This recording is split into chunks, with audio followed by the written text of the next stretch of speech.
So welcome to another episode of the Talking Wheels podcast. Comes out to you every Saturday. Obviously, we're here to talk all things speedway and like to meet people involved in the sport and just have a nice general chat about it. It's the sport that we're all interested in. So, I'm Michael Wright. I'm Writer74 on Twitter. You can find me there. And my co-host that I can just see in my other window here is Lynn. So, Lynn, hi to you again. You all right? Yes, I'm fine. I'm just back from a marathon speedway weekend, but yeah. Marathon speed. Well, we'll find out more about that.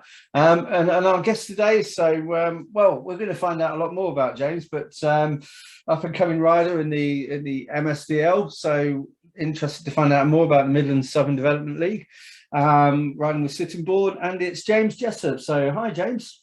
Hello, hi everyone.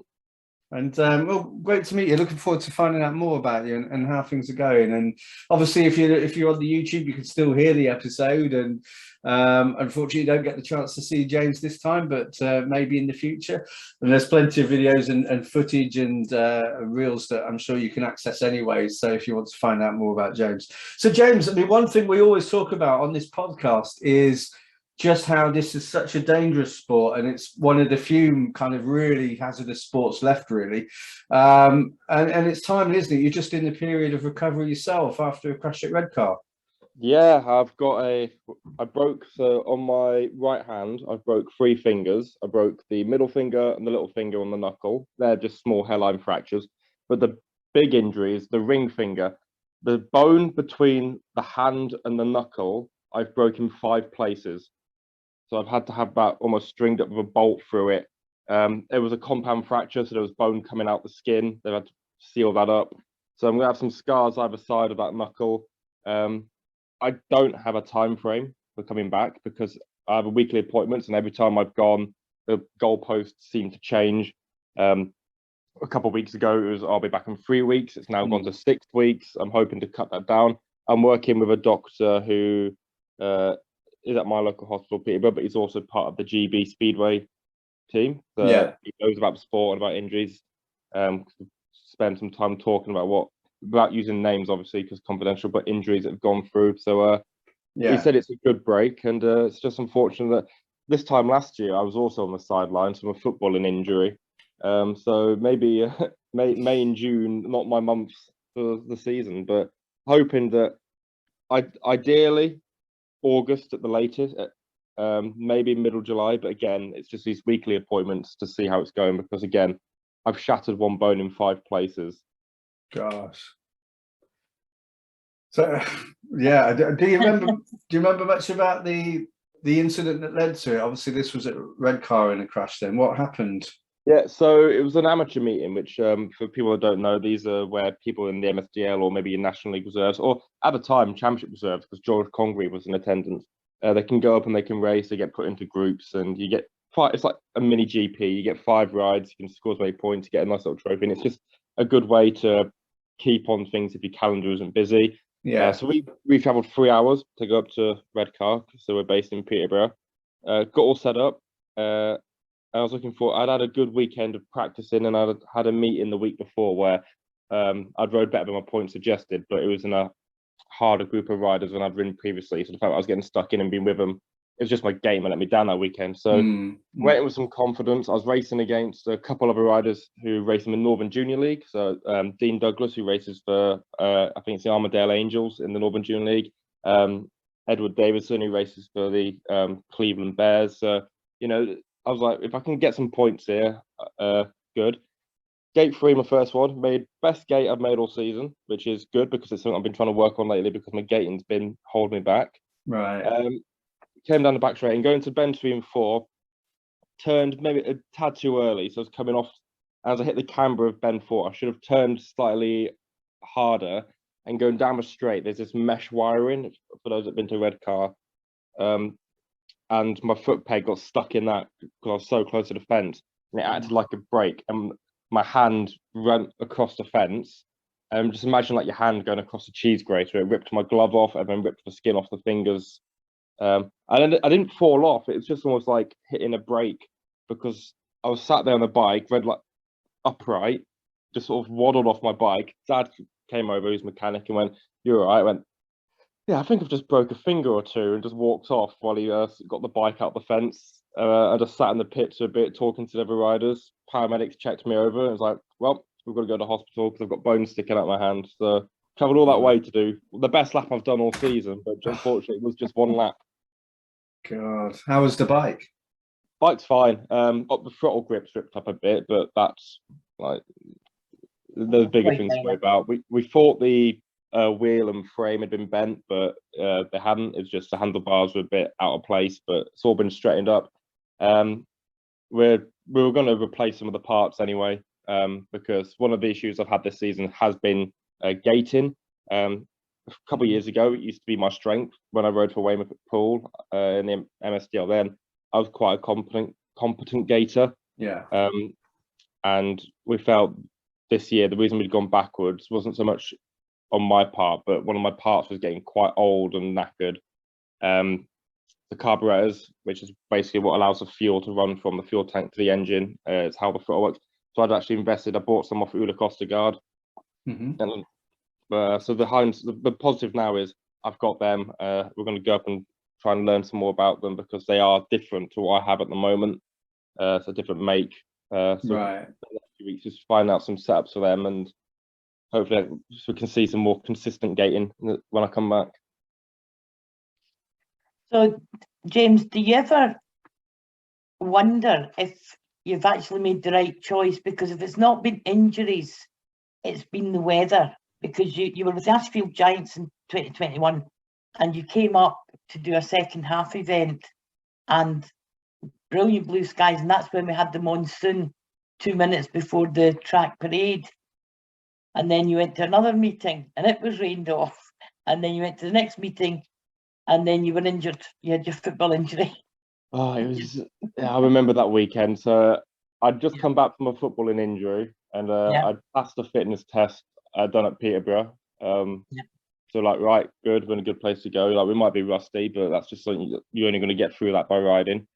Signed for Ashfield, which I was really looking forward to because I've never ridden Glasgow, and obviously I've seen videos of it. I've been to watch it. It's a great atmosphere, and I was really looking forward to that. Travelled up 6 hours, great weather. Get there, all's looking good.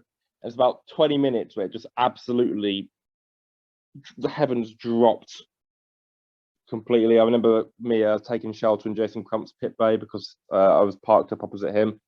They called it off, which is frustrating. And then when we were about 20 minutes down the road on the way back, Connor Bailey actually messaged me saying I shouldn't have left. They're allowing riders to practice once the rain cleared up. So if I stayed maybe 20 minutes longer, could have got something out of it. But the issue is, when it's 6 hours, you just want to get out there and get home as quickly as you can to get some sleep. And then, I can't remember what the other rain off was. That happened, I think, before I'd even got to the track. So that's like frustrating. And then the injury at Eastbourne, I don't remember that crash. That's one that I was so whacked up in the head. I can't tell you from my perspective what happened. The last memory I have is I was actually talking with Cammy Brown and Craig Cook in the pits because he was calling me I think it rained at Eastbourne slightly, but they weren't going to call it off, and he'd called me a jinx for bringing the weather with me. My last memory was talking to them and then waking up in hospital in Eastbourne, strapped up. I've been told what happened by many.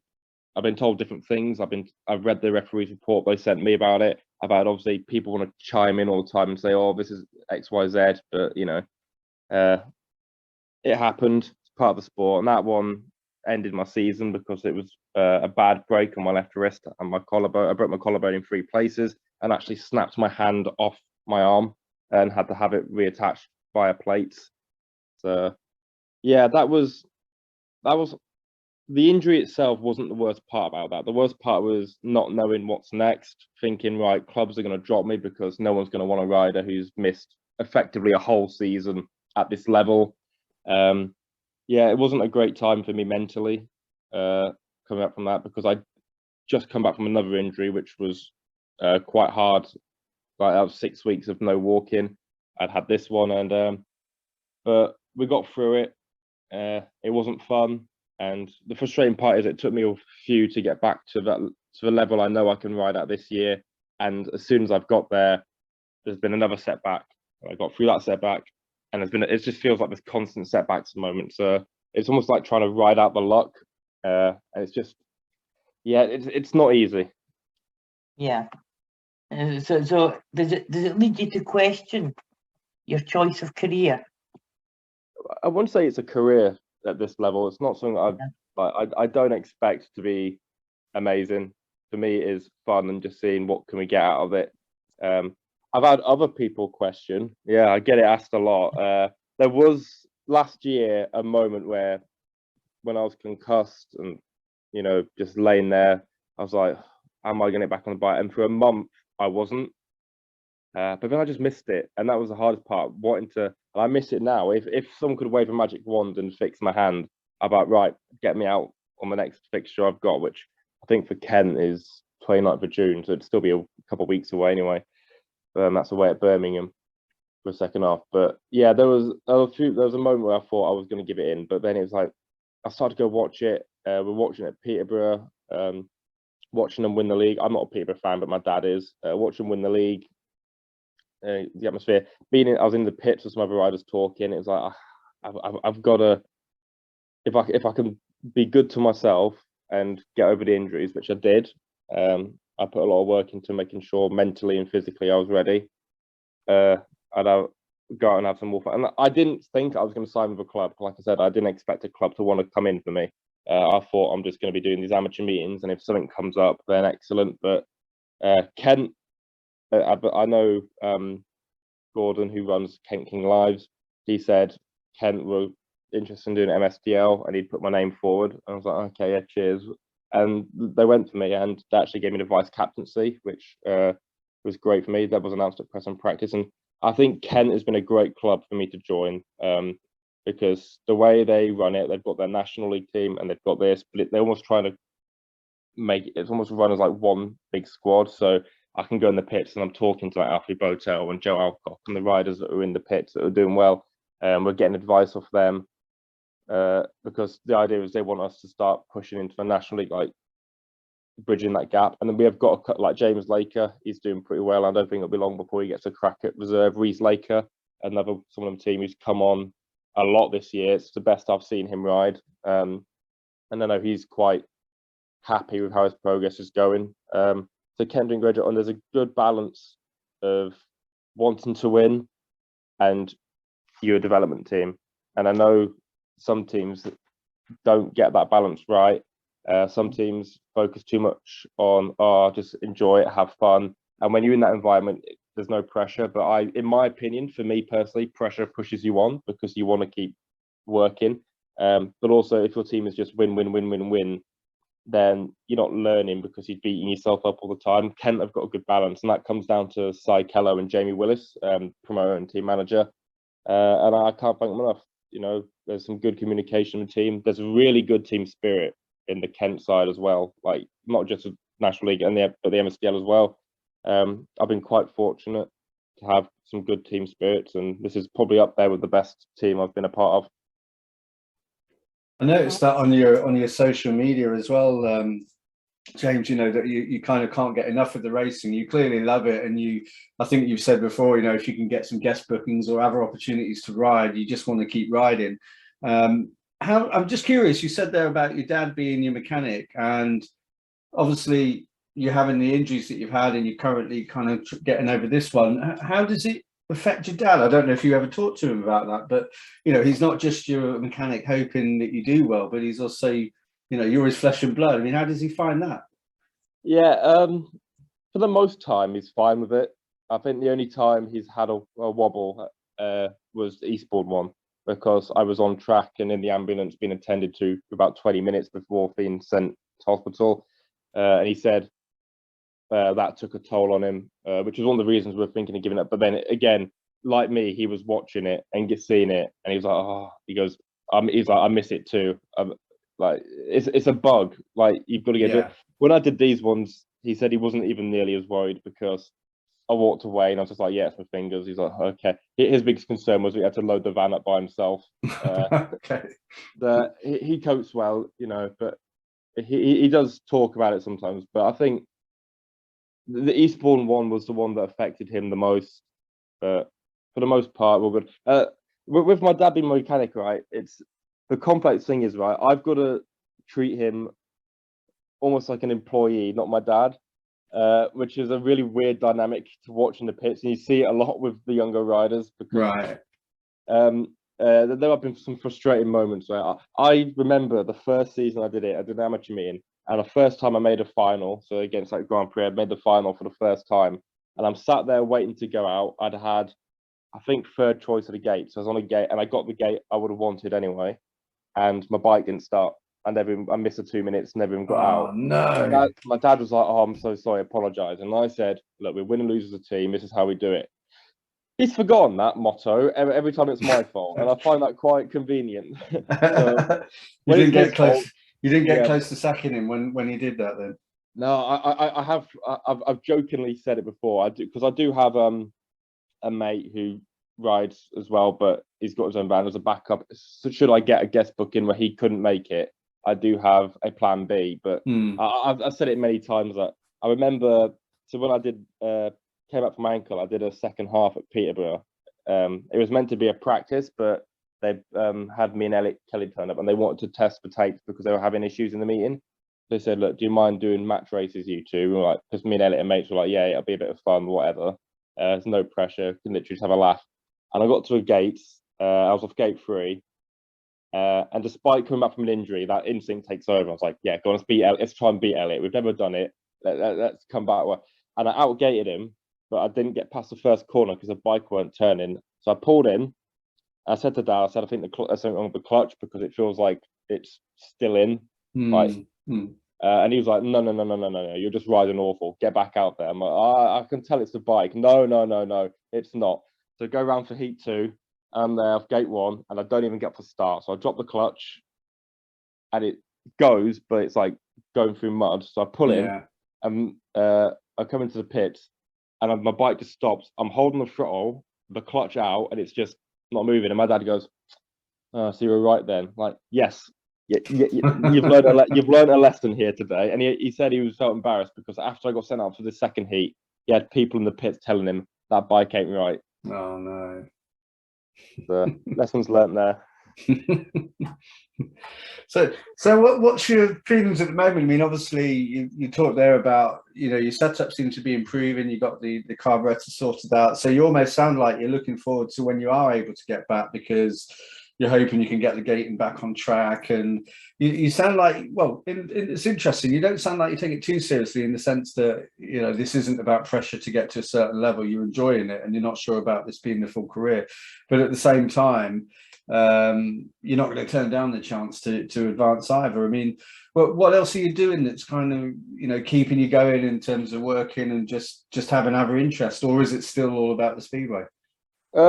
So in terms of the speedway, I'm always going to take a guess, but if someone rang me up and said, "Do you want the wild card for Cardiff?" I would do everything in my power to get there, because I'm a very competitive person. It's in my nature, and for me, it's always, I want to push myself. I want to see where we can get to. And working with gating, that race I crashed was the best I'd ridden, and I'd done it the weekend before. It was the best I've been riding. It's the first time I've been more or less flat out around the track.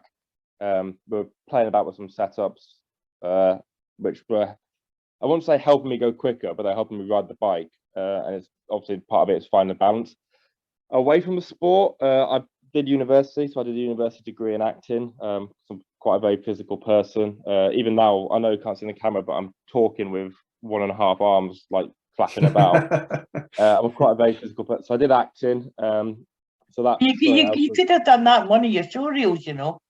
I watched them last night. One of your acting show reels. Yeah. And I thought, hang on, he didn't do this when he had an injured arm. Why is he not moving his arms, his shoulders? And you were just straight to the camera, and everything was in your face. And I thought, okay.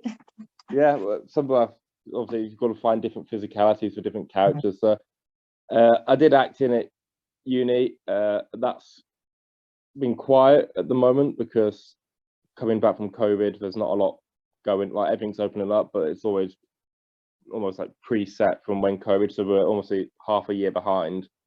I work to make money in the local school My dad's a facilities manager. It's a school I went to, so I work not under him, but like part of maintenance, cleaning, all that sort of stuff, just to keep it going. And it's a 0-hour contract. So if I get an acting audition, if I get a speedway meeting, I'll just say, look, I'm not in tomorrow or whatever knows, and I go and do it. So I'm very busy. It doesn't sound like I am, but if I'm not I'm working, or if I'm not doing that, I'm racing or I'm acting.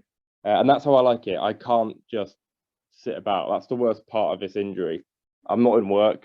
I'm just sat about watching TV or, talking to my dog, which is an interesting conversation because I don't talk back. And it drives me mad. There's only so much sitting about I can do. So that's why I'm looking forward to getting this cast off, because even if I can't ride immediately, at least I can get a bit more of my life back. Yeah.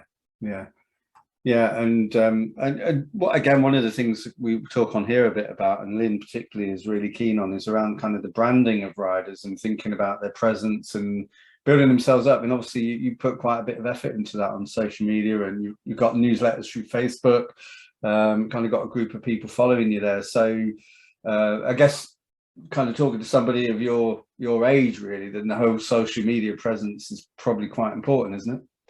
Yeah, to be honest, I wish I was better at it. And I've got something I can't talk about much at the moment. I've got something in the background going on there. I'm hoping it comes to fruition. It was meant to happen a couple of months ago, but it's been so up and down. I've been working with one of the young journalists, Ryan Nessu.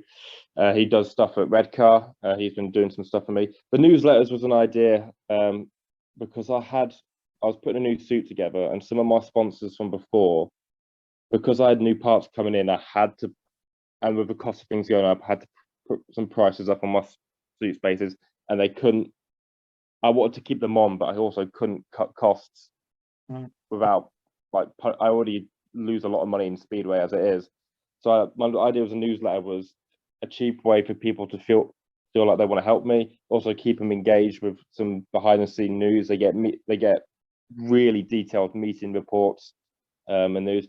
The one for May has been delayed because I cannot typing with one hand. It shouldn't be difficult, but when you've got like shift keys, caps, it's slow. So I'm going to sort of merge the May and June ones, and I'll find a way to compensate later down the line for that. Yeah. I was actually going to put an announcement about that today, so which when this goes out will probably be out already. But you were saying about the sponsors there on your suit. I think what a lot of people don't realise is that you're providing your own race suits and the sponsors are contributing to the cost, even if the team you're riding for is insisting it's got to be race suit X. Yeah, so there's all the sponsors that are on my suit, that covered the cost of the suit. So every other expense coming out has been for my own money or money that I've been given by sponsors previously. That, like last year when I got injured, I had money that we'd got from sponsors that never went to anything because I wasn't doing it. That sort of rolled over into this year. But yeah, all the money from sponsors has gone into a suit. Kent don't have team suits, so it is up to us to buy it. They use race bibs, which is understandable because they're running out of Iwade, which is not the biggest or most glamorous venue. It's a nice home track to have because it's not one away riders are going to enjoy going to. And I've seen that in the National League meetings, like they don't expect bend 1 and 2 to be as narrow as it is. And it caught me out in press and practice. The first bend I did, I ran in and got sucked under bend 2. And I was like, right, well, that's something we've got to keep an eye out for. And it took me a while to get the hang of it, which is why we have a home advantage, because we've been riding there now. I think the second half team, we've been there 3 or 4 times now. We're getting the hang of it. The National League team have been there, and someone like Alfie, who set the track record twice, taking a second off the original track record. We're getting dialed in, and that's hopefully going to stand us in good stead as a unit going in. Yeah, a lot of the costs are difficult. I'm always on the lookout for more sponsors, and I'm always on the lookout for more ideas. And I like to try and be creative and original. I see someone put posts up and that, and I'm like, I get frustrated when you look at some posts that people put up and they all look the same, identical. You could have copy and pasted it. I always try and be original and come up with new ideas. So the newsletter was something I wanted to do. And it's had good feedback from the people that receive it. and if they have anything to add, I will take it on board. And I'm always looking for more new ideas. I like to be creative in the way I engage with people. For people that have seen me ride, they'll know I'm always trying to engage with the fans. I'll never hesitate to give an autograph or talk to someone. I will celebrate every win like I've just won the World Championship, because I'm competitive and I like winning. When Kent beat the Wolverhampton Cubs on the opening day of the season, we won 2015. That was a shock. Even we went into it, we were like, we're the underdogs here. We've just got to go out and do our best. Hopefully ride our luck and we can do something. So to win how we did, like the atmosphere, it's one of my probably my favorite second half I've ever done, just because it was so out of nowhere to win that meeting. And you know, we loved it, and it built a good spirit up. And we were going around talking to the fans. We had a great, like when you watch second halves, a lot of fans disappear. Kent, they didn't. We had a great following. They treated it like a proper meeting. We had a parade, we had a celebration parade, like it was its own unique meeting. And people like that, they get on board with it more. Yeah. Paul did it a couple of years ago when I rode at Poole with Weymouth after in between heats 14 and 15. The second half riders got a parade.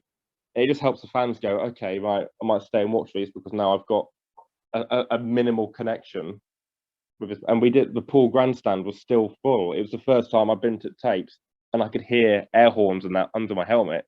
Awesome. That's a great feeling. It's the same at Kent, being able to actually see people to celebrate with. I got nicknamed the showman back at Weymouth because I went round on the parade and blew kisses to the crowd. I was like, I want to do something, but I can't do a wheelie. So what do I do? Just blew kisses. It was the first thing that came to mind. And Weymouth said there are people messaging saying they loved that. But I'm always going to try my best to engage with fans, whether that's be online or at track. And I just think it's how it's got to be done, and that's how you become a fan forever, and that's important to me. Yes, it is. I mean, from somebody of my generation, I mean, I know you said your camera's not working, but I don't know if you can see us. Meetings at Speedway always had two halves, and nobody thought about leaving in between. So, I mean, when I go to tracks and likes of it at Glasgow, yes, some people will leave, but you'll find all the older generation are still there because that's what they were used to, two halves in every meeting. Yeah, I remember there used to be the format, like 13 heats, so then all the riders had an individual, or there was a junior race. Yeah. My dad used to do second halves back at the old Hyde Road. Yeah. I don't think he was any good, because every story he's ever told me it was him crashing, and he never went anywhere. So well, hopefully that's not a trait you inherited then. Hopefully not. Like he insists he did win races, but he never. Like I can tell stories about almost every heat win I've had because I'm a big numbers man, a stat brain. I have a spreadsheet on my laptop of every race I've ever done, every track I've been to, so I know what my average is at every track. I know what points I've scored in every meeting. I have a record of how many races I've done, how many wins. So I know I have a story for every heat win I have. And I'm like, Dad goes, I did win races. I'm like, did you though? Did you? Yes, he did. I have seen him win a race. I don't think he's who you think he is. He's not Dave Jessop, world number 3. No. Manchester. Yeah, Hyde Road. He said he did some at Scunthorpe and Bellevue, but they're the only tracks. But he said back in that day. Bellevue, because I lived in Leeds for over 30 years. Yeah. So Scunthorpe, Bellevue, Sheffield, that was our main tracks. Yeah. Because I remember back, he said the reason he had to give it up though was because back in those days you didn't get the support you get now. It was about who did you know, how much money have you got. So if you couldn't, like if you turned up like your bike's look tatty, your torn levers, and they go, oh, he got asked, what do your parents do? And he said, oh, they work in a factory or whatever it was they did. And then, okay, and he never heard from them again. No, because it didn't matter on your ability. Whereas now, I said there are still some occasions where it's if your face fits and that. And I just think that's human nature, and nothing's going to change that because that's just how some people work. But there are ways to get over these problems. You don't, people more fans, I think, are more happy to help out as well when possible. There's more, I don't want to say more sponsorship, but there's more of a professional setup around sponsorship and how it works. Like you look at what ATPI do for riders like Jordan Palin and the Brit boys that want to head out to, you know, the Czech Republic or these, you know, countries to get a meeting in, because that's not cheap and it's not easy to do it for a one-off. So that's not strictly true. oh, They play favourites. It doesn't happen for all the GB squad boys.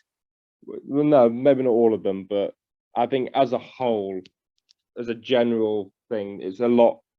The sport is a lot in a better place for juniors to try and get started and get about the country. There's amateur meetings and all that. They didn't have that years ago. Because when it was your dad, it was the kind of middle time.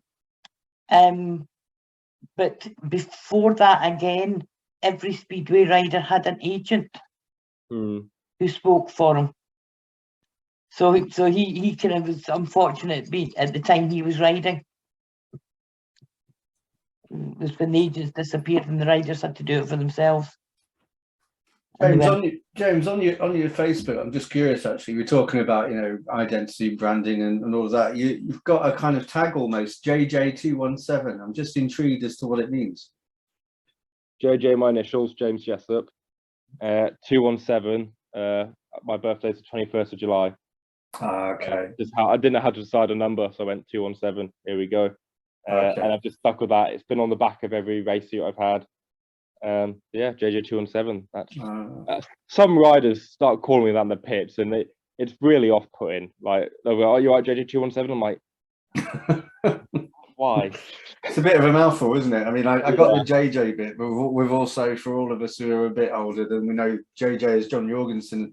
But yeah, certainly well, they could call you 217, couldn't they? I mean, it sounds a bit like, I know you like your Doctor Who. It sounds a bit like Star Wars or Doctor Who or something, doesn't it? 217. Yeah, I do like Doctor Who. Yeah, I've been watching a lot of it at the moment because what else can I do?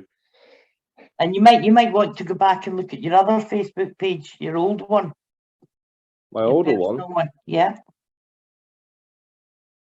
From when you were at school. Oh yeah. Yeah. I'm sure there's some stuff on there you might not want to still be around. Yeah, definitely. Yeah, sorry. I do a bit of a deep dive into the personal lives of people that we're looking at. And that was something I came across. Yeah. I'm trying to think. But you were a kid. Yeah, I can't remember. I was an odd kid. I suppose everyone thinks they were an odd kid. But yeah, the thing is, my Facebook's so littered with so much nonsense. It's that's a day job to go back and see what is on there. It is. Did you ever learn German and Russian? No, I tried learning Russian. I don't know why. I don't know why I picked that language. I was 11. I just thought Russian sounds cool. And I started trying.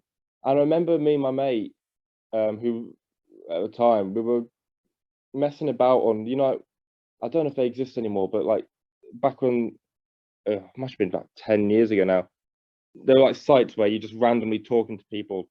And they came across a Russian. And I started speaking Russian, thinking I could show off. And then I learned I was so out of my depth. So I did start doing German at uni, and I got I started doing that during COVID because it was something to keep me occupied when I wasn't busy. I remember a little bit of it because the reason I wanted to learn German was because that's where I was born. I was born in Beersen because my dad was in the RAF, and they happened to be in Germany at the time when I came out. So I wanted to learn German just because I thought, you know, it'd be handy. And now with Brexit, if I could get a German citizenship, but I'd have to speak the language, and so that would be handy for me. But obviously, it's something I'm going to get back to. I got as everything opened up, I just got sidetracked. But yeah, it is something that I wanted to do, and it's something I was enjoying doing. There's a couple of us at uni. We were all I was trying to learn German. Someone else was trying to learn French, and it was almost getting competitive, like who can pick up the most, you know, key phrases. And that was a good time. I actually really enjoyed that, so I do need to get back to that. Yeah. Try Polish. Polish could be handy. Yeah, I've got Polish could be handy. I work I work with a lot of Polish people, and they do. Yeah. We're talking in English, and they start talking Polish, and I think I don't know what they're saying, but I know what they're talking about. If that makes sense. Like Yes. they came, I had 3 workers come in. They started talking. I'm like, I didn't understand the word you're saying. I said, but I'm going to take a guess. You were talking about another worker who just left, and you were saying they were unhappy about something. And they're like, yeah, picking it up. I'm like, right, I'm not picking up your words, but I'm picking up your tones. Yeah. Yeah, and of course, if you do go for the German citizenship, that means that you don't need a work permit for Poland because they're part of the EU. Yeah, like I'm pretty political on my social media. I was not a fan of Brexit, so the second it happened, I was like, right, what can I do to like help myself get an advantage in Europe? Yeah.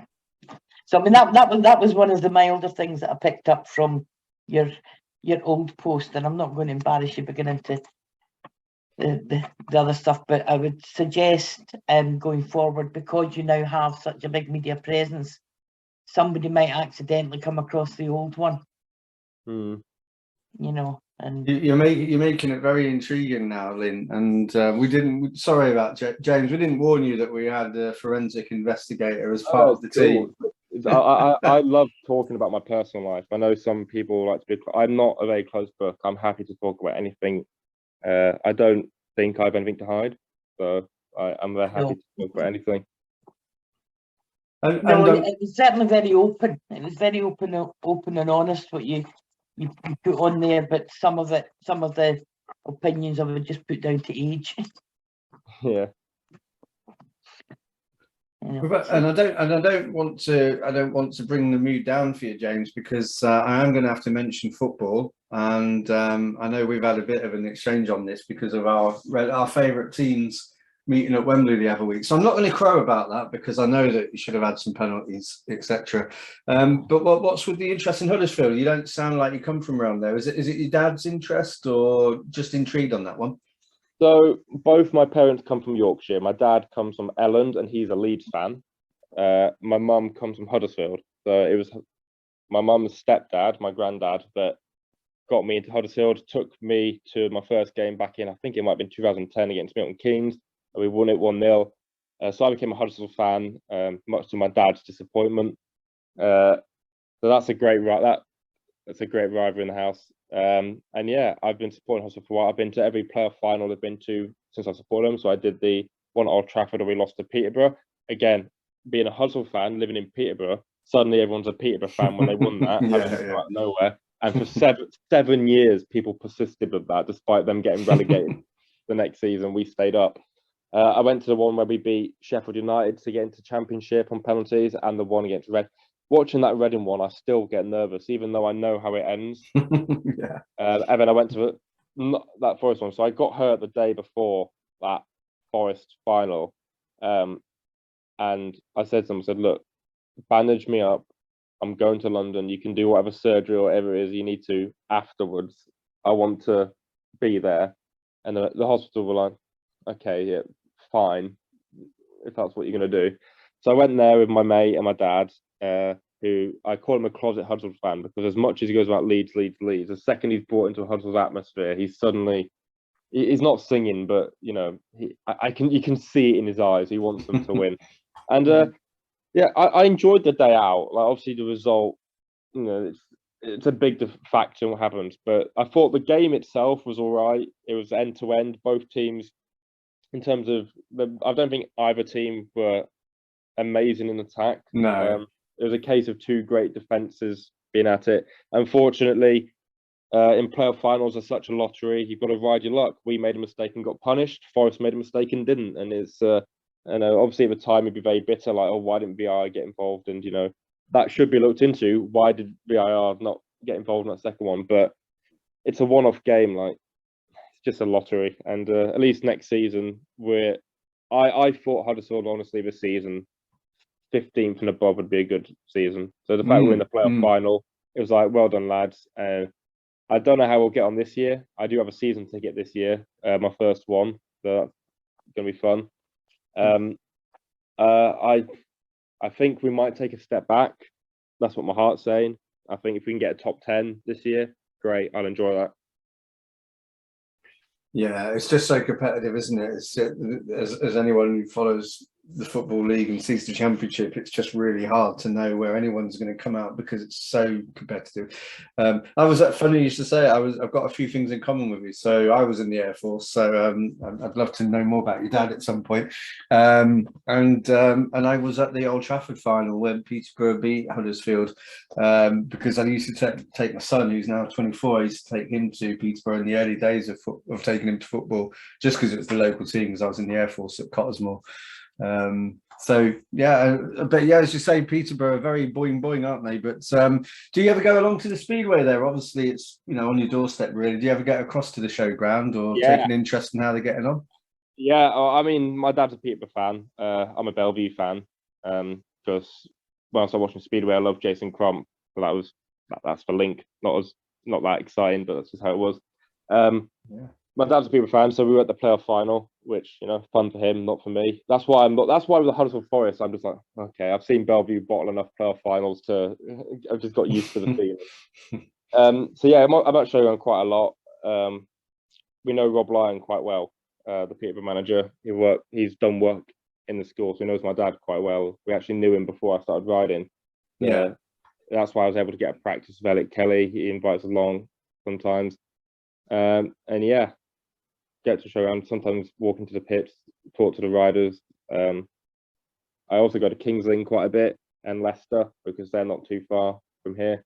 I'm actually going to Ipswich for the first time to watch Ipswich Peterborough next week because, like I said, I've got a new car, whereas John Carpenter, who's a spares van at Ipswich and quite a prominent figure in the mechanical side, we're going to go to him to basically just look at the carbs, get them checked out, and before, we'll go on a day that Ipswich happen to be racing, and they just so happen to be racing Peterborough, Dad says. So that'll be fun. What a coincidence. Yeah. Yeah, what a coincidence. I was hoping we could sneak it in for tomorrow to get the pairs to watch, Bellevue maybe win the pairs, but no. It happened to be when Peterborough might have a chance. Well, what we like to do, James, on these is that we like to, when we come to rounding off, we like to do a little bit of a quick fire round. So again, it's just to find out a bit more about your own views on things and just a bit more info about your interest from the speedway perspective. So if you'll entertain us, if you're humorous, I wonder if we can go. And we call it 5-ride maximum. So we'll give you 3 points for each correct answer. All right, let's do it. All right.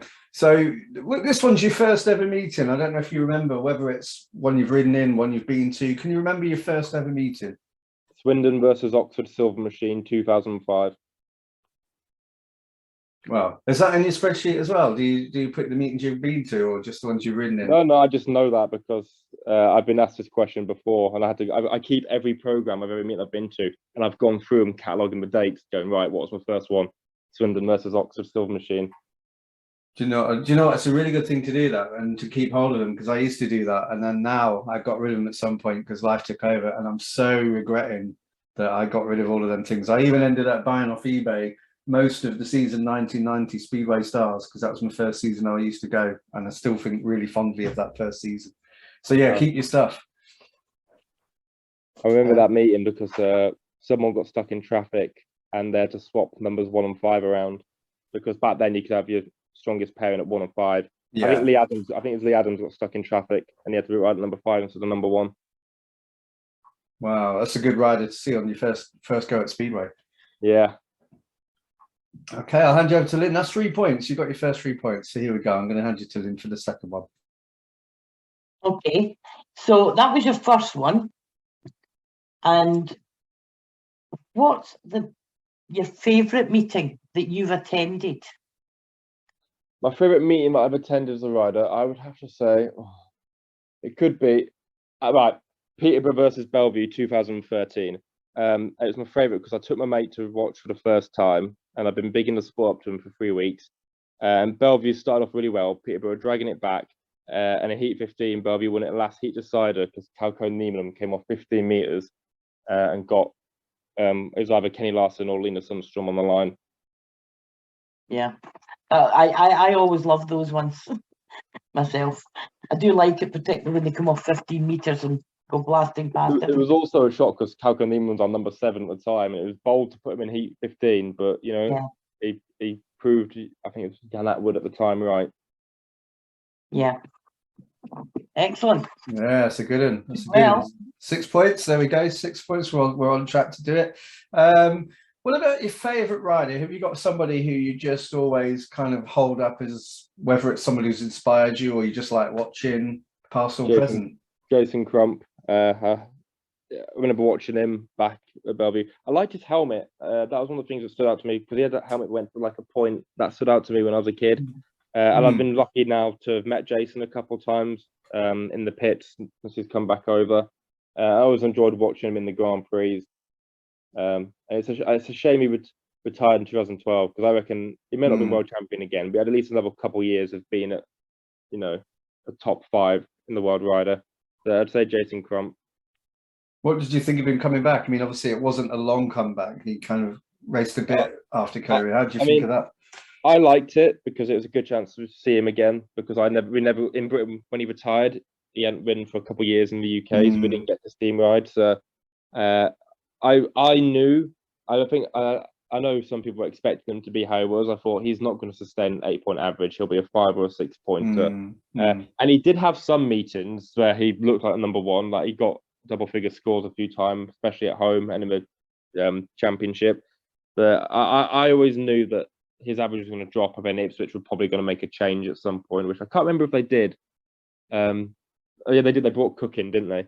And then so yeah, I always knew. I didn't expect to see Jason Crump 3-time world champion, but it was nice to see him back in, and I'm glad he's a team manager now, because I think it's, you know, going to management from Brighton's a good way. I would love to give management a go, because again, like I said, I've got a big speedway like numbers brain, and that I'd love to test my wits against another manager.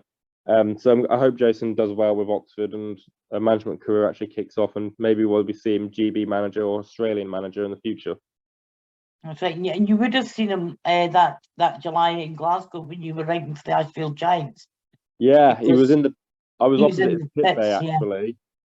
He was number 1 for Plymouth, and he was in pit bay opposite me. And we kept talking, and when it started raining, I was shouting under his pit bay, and yeah, it was nice to talk to him then, get to see him. It was interesting. That was interesting because when I'd met him before, he was normally coming over just as a visit from Australia to see someone, but to see how he actually works in the pit and his dynamic there, that was something different. And again, I like talking to Jason. He's a nice guy. Yeah, great. That's 9 points. Lynn, can we get to 12? Yeah. Can we flip it? Is there a rider that you're not keen on, either their personality or how they ride or what they do in their professional life? Well, I mean, there's loads of riders I'm not keen on because I know them personally, but I'm not going to go into that. No. Yeah, but about the riding, you wouldn't like to ride against them? I wouldn't want to ride against them. Oh, yeah. It's a good one. I don't know, because in my head, even if I don't like someone, I want to ride against them. If that makes sense, because I want to beat them, to have like that not moral, but in my heart, that upper high ground. I've not been keen on Darcy Ward. Like, I know he can't ride anymore, so I don't know if that is an unfair. No. I get what you mean, because in his day, and particularly like when in his younger days, he was a bit of a harum-scarum rider and was a dangerous rider to other riders. Yeah, with Darcy, like, I know he was a talent, and I was at the Grand Prix he won in Copenhagen. That was a GP I'd managed to get to. There's just a lot of it. He had a lot of behind-the-scenes troubles when he was at Poole, like legal issues. I think sometimes he says things that don't sit right with me. I've been in interviews on social media. He's not someone that, like, it's a shame that we never got to see what the potential of his career was, but he's not someone I'd want to meet. That seems fair enough. As I say, you know, he cut it very close when he was passing riders a lot of the time, which could unsettle riders as well. So, well, you're 12 points. You're just one ride away from the maximum. So all good. The last one I'm going to ask you is, and actually, I'm interested in this again. Back to your spreadsheet, knowing what tracks you do well at and how you get on. Do you have a favourite track or venue? Is there somewhere that you just hold up and you always look forward to going, or you'd like to go to? Yeah. So to watch, Glasgow was great. Going to Glasgow because the racing's good, and I think it's since the money's coming in, that there's a proper that's a proper atmosphere. That's almost like a football atmosphere. You could imagine a home end and a away end, especially for the Scottish derbies. My favourite track to ride is Swindon, because funny story. Before Swindon made their track change, I emailed them and said, "Look, I've never ridden Swindon. Can I come down and ride it before it changes, so I can say I've ridden the first track I ever went to?" And I was invited down. And I was invited down for Swindon Bellevue, which was due to be the last fixture of that league campaign back in 2018. And I was like, I could be the last rider to ride that track. And it got rained off, because why wouldn't it? And then I couldn't make the restaging date. And I was actually against Bellevue as well. So I got to meet Max Frick and Craig Cook, which was cool. And then, but I did get to ride when they reshaped it. And I have to say that is an awesome shape to ride. I'm normally a rider, and being honest with you, when I first go to a track, I struggle. Swindon, straight on it, and got the hang of it. I had some great, I didn't score well, but I had some good races where I was putting myself about. And the one race I could have won, it was my own fault. I was chasing a rider who at the time was in the National League, and I was like, okay, I'm doing well here, because I'd never been a National League rider at that point. And I was just about to, I was on his back wheel, and it started raining in the race, so couldn't see. So it's like, right, I'm not going to be an idiot here. Started to settle for second, and just as I went to the last bend, so his teammate came around me, which was Reese Laker, who's my teammate now. And I remember crossing my line and just thinking, Yeah. But yeah, Swindon's my favourite to ride. I love going to watch at Glasgow, and Cardiff. Cardiff's always special. I'd love a chance to have a go around Cardiff, and any Polish track, just a chance to ride abroad somewhere. Yeah. Well, look, congrats. You getting the bumps. The crowd, the air horns are going off. You've got the 15 maximum, and yeah, thanks. It's good insight to learn more about you and about your kind of preferences, and really the whole chat that we've had. It's just been really interesting to get to know you a bit more, and really, I suppose we just got to look out for you, really, and everyone we've had on here, you tend to take more interest in how they get on afterwards, I think, just naturally. So hope your recovery goes well. And it sounds like from when you spoke earlier that it could be August, it could be onwards after that. I'm hoping not too far past August. I've got practice booked in at Leicester. It might be the 20th, not the 20th, that's midweek. The 9th, it's either the weekend before or after the 21st. That was the target initially. Once I did my fingers, I was like, it's going to be 4 to 6 weeks or whatever. That was my target. And the very optimist in me, it is, but it's looking more like maybe the first week of August, which it's fine. It's still the summer, and a lot of the fixtures Kent have, a lot of the home ones are after August, so I'll miss the away ones to Birmingham and Wolves, but that's why I'm like, right, where can I get a guest booking? Because I don't want to be a one-track pony at the end of the year.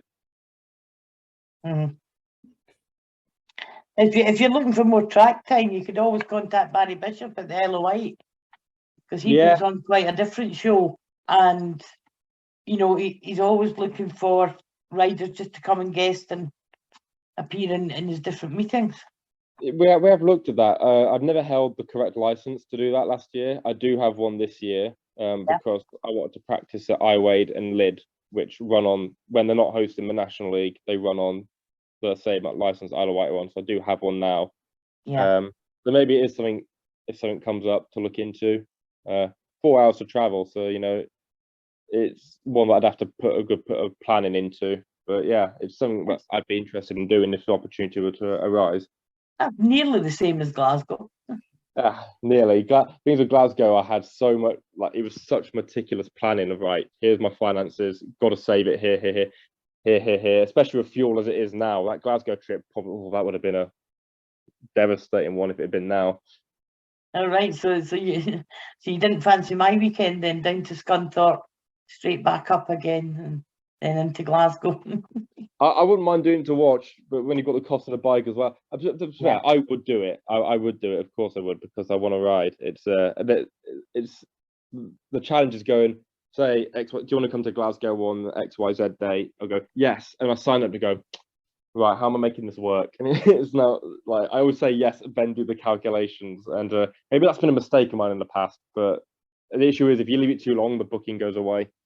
That's right. That's right. Yeah, and I understand the way the Polish teams work is if you don't answer them back straight away, what they apparently do is they send emails out to several riders at once, and it tends to be first one to answer gets the gig.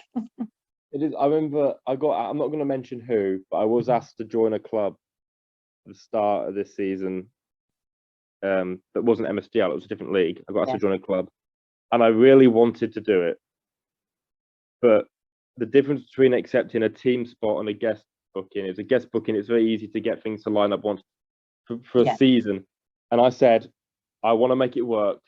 Can you please hold on though and let me figure out how I'm going to do it? And I've not heard back from them.